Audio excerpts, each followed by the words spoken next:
il n'y a pas que la France qui est confrontée au coronavirus.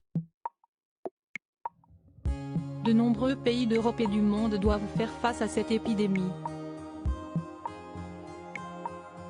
CST Pourquoi le voyage de Kate Middleton et du prince William en Australie pourrait être remis en cause.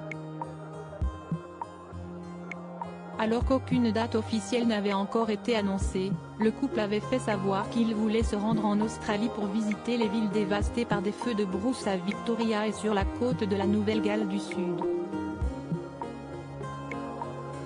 Alors que les services du duc et de la duchesse de Cambridge étaient rentrés en pourparlers avec le Premier ministre australien, Scott Morrison, ce dernier devait normalement lancer une invitation officielle dans les prochains jours, comme le rapporte le Mirror. Mais le palais de Kensington pourrait faire marche arrière et attendre encore quelque temps avant d'envoyer le prince William et sa femme en Australie.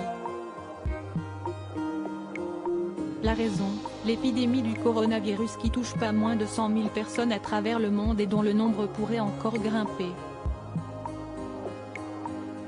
Pour l'heure, en Australie, il n'y aurait que 12 cas confirmés.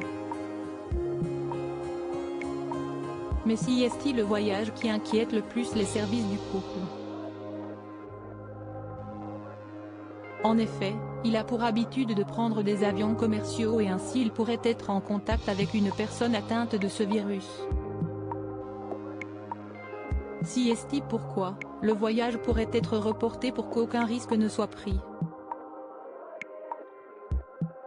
Il semblerait que le palais de Kensington veuille attendre la fin de l'épidémie.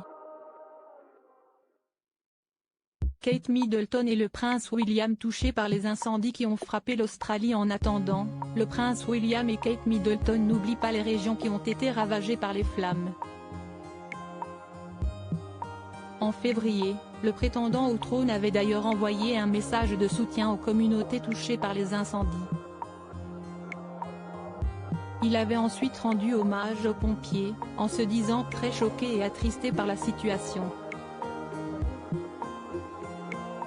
Nous savons que ce fut une période terrible pour tous ceux qui ont été touchés par les feux de brousse, mais nous voulons saluer la bravoure et la résilience de tous les Australiens impliqués, en particulier les pompiers volontaires qui ont mis leur vie en jeu pour protéger des vies, des moyens de subsistance et la faune sauvage, avait-il ajouté.